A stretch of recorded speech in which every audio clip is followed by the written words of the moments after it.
ज्योतिर्लिंग भगवान शिव का अनंत प्रकाशित स्तंभ रूपी स्वरूप, जिसका ना तो आदि है ना ही अंत। एक बार विष्णु जी और ब्रह्मा जी के बीच बहस हो गई कि सर्वश्रेष्ठ कौन। बहस बढ़ जाती है। इस बात का निराकरण लाने के लिए भगवान शिव खुद प्रकट होते हैं और एक विशाल अनंत रोशनी वाले अग्नि स्तंभ को उत्पन्न करते हैं और कहते हैं, जो भी स्तंभ का अंत बिंदु ढूंढ के ले आएगा वही सर्वश्रेष्ठ माना जाएगा। इस बात को सुनकर ब्रह्मा जी अपने श्वान पे सवार होकर गगन की ओर बढ़ते हैं। वहीं पे विष्णु जी वराह अवतार को धारण कर पाताल लोक तरफ अपना सफर शुरू करते हैं, परंतु दोनों में से किसी को स्तंभ का अंत बिंदु नहीं मिलता है। किंतु ब्रह्मा जी भगवान शिव से झूठ बोलते हैं कि उनको स्तंभ का अंत बिंदु मिल गया है। इस बात से भगवान शिव क्रोधित होते हैं और कहते हैं, ब्रह्मा तुमने मेरे साथ छल किया है। परिणाम रूप भगवान शिव उन्हें श्राप देते हैं कि भले ही तुम सृष्टि के रचयिता हो, लेकिन किसी भी लोक में तुम्हें भगवान के रूप में पूजा नहीं जाएगा। अतः जहाँ पर भी भगवान शिव और उनका अनंत श्रम प्रकट हुआ, उस स्थान को ज्योतिर्लिंग माना गया। तो आज के इस वीडियो में हम बात करेंगे भारत के 12 ज्योतिर्लिंगों में से एक गुजरात के वेरावल में स्थित श्री सोमनाथ महादेव टेम्पल की, जो आज भी अपने खौफनाक इतिहास और रहस्यों के लिए ही जाना जाता है। तो आइए चलते हैं मेरे साथ सोमनाथ मंदिर के इस अद्भुत सफर पर। History of Somnath. त्रेता युग। शिव पुराण, स्कंद पुराण और महाभारत के अनुकूल दक्ष प्रजापति ने अपनी 27 पुत्रियों रोहिणी, रेवती, श्रवण, श्रविष्ठ, शताभिषक, प्रोष्पदास, अश्वयुग, कृतिका, मूर्खशिरा, अद्रा, पुनवसु, मेघा, स्वाति, चित्रा, फाल्गुनी, हस्ता, राधा, विशाखा, अनुराधा, ज्येष्ठा, मूला, सुत्रिया, पुष्य, अश्वलिशा, असद, अभिजीत और भरणी का विवाह चंद्रदेव से करवाया था।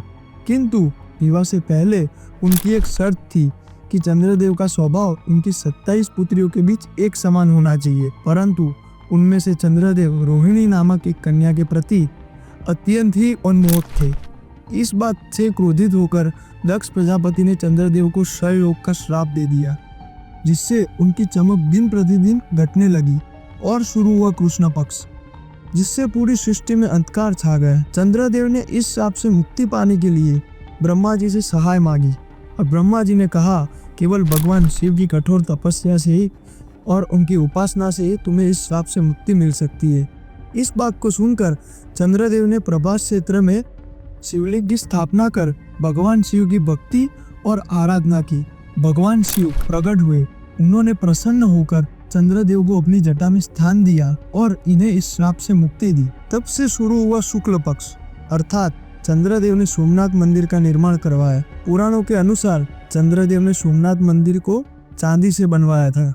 कथा के अनुसार जब शिवजी ने प्रसन्न होकर चंद्रदेव को श्राप से मुक्ति दी थी, तभी चंद्रदेव ने मां पार्वती शिवजी को हमेशा के लिए सोमनाथ मंदिर में रुकने के लिए कहा था। इसलिए सोमनाथ मंदिर को सभी ज्योतिर्लिंगों में से सर्वश्रेष्ठ ज्योतिर्लिंग माना जाता है, क्योंकि मंदिर में शिवजी और मां पार्वती साक्षात विराजमान है। शिव पुराण के वर्णन के अनुसार शिवजी के सबसे बड़े भक्त लंकापति रावण ने सोमनाथ मंदिर को सोने से बनवाया था। वहीं पे अगर स्कंद पुराण के वर्णन के बारे में बात करें तो रावण ने सोमनाथ मंदिर को चांदी से बनवाया था। लेकिन सभी पुराणों और ग्रंथों में विभिन्न जानकारी होने की वजह से इस बात की पुष्टि करना मुश्किल है कि रावण ने सोमनाथ मंदिर को किस स्वर्ण में बनवाया था। द्वापर युग।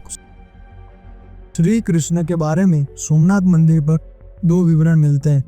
शिव पुराण के अनुसार श्री कृष्ण ने इस मंदिर को चांदी के वर्ण में बनाया था, किंतु स्कंद पुराण के दृष्टिकोण से देखें तो श्री कृष्ण ने सोमनाथ मंदिर को चंदन से बनवाया था। लेकिन श्री कृष्ण ने केवल सोमनाथ मंदिर का निर्माण ही नहीं किया था। मान्यताओं के अनुसार उन्होंने एक मणि सोमनाथ मंदिर के शिवलिंग में स्थापित थी। ऐसा कहा जाता था उस मणि में अपार शक्ति और तेज था, जिसकी वजह से अगर किसी भी वस्तु या पदार्थ को अगर मणि से स्पर्श करवाया जाता तो वो चीज़ सोने की हो जाती। यही नहीं, ऐसा भी कहा जाता था कि इस मणि में इतनी शक्ति थी जिसकी वजह से शिवलिंग हवा में तैरता था, परंतु इस बात का कहीं पर भी पुरावा न होने की वजह से इस बात को केवल एक कहानी के स्वरूप में ही देखा जाता है। मौखिक वार्ता और लोक कथा के आधार पर कहा जाता है कि पांडव भीम ने सोमनाथ मंदिर को और भी मजबूत और सुंदर बनाने के लिए उसे पत्थर और रत्नों से बनवाया था, परंतु कहीं पर भी इस विवरण का स्पष्टीकरण से उल्लेख नहीं किया गया है। कलयुग। चौथी और 5वीं शताब्दी में गुप्त वंश के महान राजा चंद्रगुप्त विक्रमादित्य और कुमारगुप्त प्रथम द्वारा हुणों के आक्रमण में सोमनाथ का नष्टीकरण के बाद मंदिर का पुनर्निर्माण करवाया गया था। 6ठी शताब्दी में हुणों द्वारा किए गए आक्रमण में सोमनाथ मंदिर फिर से विध्वंस हुआ था, जिसके चलते मैत्रक वंश के राजा ध्रुवसेन प्रथम ने ईस्वी सन 525 से लेकर 550 के बीच में सोमनाथ मंदिर का निर्माण करवाया था। 7वीं शताब्दी में ईस्वी सन 649 में सिंध के राजा महिरकुल ने सोमनाथ मंदिर को निष्कर्ष किया था। उसी वर्ष में वल्लभिनी के मैत्रक राजाओं द्वारा मंदिर का पुनर्निर्माण किया गया था। 8वीं शताब्दी में ईस्वी सन 725 में अरब के उम्मयद जनरल अल जुनैद द्वारा इस मंदिर को धराशायी कर दिया गया था, परंतु इस बात का किसी जगह पर हिस्टोरिकल रिकॉर्ड नहीं मिलता है। 9वीं शताब्दी अल जुनैद के आक्रमण के बाद ईस्वी सन 815 में प्रतियल वंश के राजा नाथभट्ट द्वितीय द्वारा लाल बलुआ पत्थर में सोमनाथ मंदिर का निर्माण करवाया गया था। ईस्वी सन 900 से लेकर 999 के बीच सोमनाथ मंदिर का संरक्षण परमार चालुक्य और प्रतिहर वंश के राजाओं द्वारा किया गया था। सदियां बीतती गई, मंदिर टूटता गया, लेकिन उसके बावजूद भी सोमनाथ मंदिर का प्रभाव वैसे का वैसा ही रहा। उस समय अरब यात्री अल बुरानी देशाटन पर निकला था। पर्यटन करते करते वो गुजरात के सोमनाथ मंदिर में जा पहुंचा है। अल बुरानी देखता है कि मंदिर के गर्भगृह में स्थित शिवलिंग हवा में बिना किसी सहायता के तैर रहा था। ये दृश्य देख उसकी आंखें खुली की खुली रह जाती है। मंदिर की संपत्ति और हवा में तैरने वाली इस बात को अल बुरानी अपने किताब में लेखांकित करता है। यह किताब मोहम्मद गजनी के पास जा पहुंचती है। किताब के विवरण को देख गजनी आश्चर्य में पड़ता है कि ऐसा कौन सा मंदिर है जिसके पास अपार संपत्ति है, जहाँ पे शिवलिंग हवा में तैरता है। अतः ईस्वी सन 1025 में गजनी सोमनाथ मंदिर पर आक्रमण करता है। ऐसा माना जाता है कि आक्रमण के वक्त 50,000 श्रद्धालु मंदिर में उपस्थित थे। गर्भगृह में स्थित शिवलिंग को हवा में तैरता देख गजनी भयभीत हो जाता है और अपने 2 सैनिक को हुक्म देता है कि शिवलिंग को नष्ट कर दो, किंतु दोनों सिपाही शिवलिंग के ऊपर और नीचे स्थित पत्थर को ले आते हैं, जिसकी वजह से शिवलिंग हवा पर से भूमि पर स्थापित हो जाता है। ये बात कृष्णमणि से भी जुड़ी हुई है, लेकिन कुछ का मानना है कि मैग्नेटिक फील्ड के कारण शिवलिंग हवा में तैरता था, तो कुछ का मानना है कि कृष्णमणि की शक्ति की वजह से शिवलिंग हवा में तैरता था। पर सच क्या है वो बात तो शिव जी ही जाने। इस बड़े आक्रमण के बाद ईस्वी सन 1026 से लेकर 1072 के बीच सोलंकी वंश के राजा भीमदेव प्रथम और मालवा के राजा परमार भोज सोमनाथ मंदिर का पुनर्निर्माण करवाते। सन 1093 में फिर एक बार सिद्धराज जयसिंह द्वारा इस मंदिर का जीर्णोद्धार किया गया था। ईस्वी सन 1168 में विजय यशवंत कुमार पाल और सौराष्ट्र के राजा खेमगर द्वारा इस मंदिर का सौंदर्यकरण किया गया था। सन 1297 से लेकर 1299 के बीच अलाउद्दीन खिलजी के सेनापति नुसरत खान द्वारा सोमनाथ मंदिर पर आक्रमण किया गया था। सन 1299 से लेकर 1395 के बीच मंदिर के पुजारी और स्थानीय हिंदू समुदाय द्वारा सोमनाथ मंदिर की रक्षा की गई थी। ईस्वी सन 1395 में गुजरात के सुल्तान मुजफ्फर शाह ने सोमनाथ मंदिर की संपत्ति को लूट लिया था। सन 1412 में मुजफ्फर शाह के बेटे अहमद शाह द्वारा सोमनाथ मंदिर को निष्कलंक किया गया था।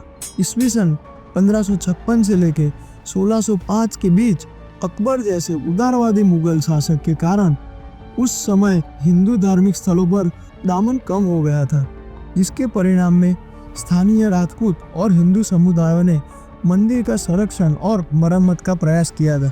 सन 1662 औरंगजेब ने सोमनाथ मंदिर को धराशायी कर दिया था, लेकिन आक्रमण के बाद भी वहां के पुजारी और स्थानीय उस जगह पर जाकर पूजा अर्चना करते थे। इस बात से आवेश में आकर औरंगजेब ने अपने लश्कर को बेच दिया, उन पे कत्लेआम करवा दिया। ईस्वी सन 1606 में फिर एक बार औरंगजेब ने सोमनाथ मंदिर को लूट लिया था। भारत की आज़ादी के बाद सरदार वल्लभ भाई पटेल ने इस मंदिर का संकल्प लिया था, जिसके चलते ईस्वी सन 1950 में सरदार वल्लभ भाई पटेल द्वारा मंदिर का जीर्णोद्धार किया गया था। अंत में 1 दिसंबर 1995 को भारत के राष्ट्रपति श्री शंकर दयाल शर्मा द्वारा इस मंदिर को देश की धरोहर के रूप में समर्पित कर दिया गया था। तो देखा आपने सोमनाथ मंदिर का इतिहास कितना खौफनाक था। यूं देखे तो हर बार इस मंदिर को लूटने का कारण इसकी अपार संपत्ति ही थी। आर्किटेक्चर ऑफ सोमनाथ मंदिर।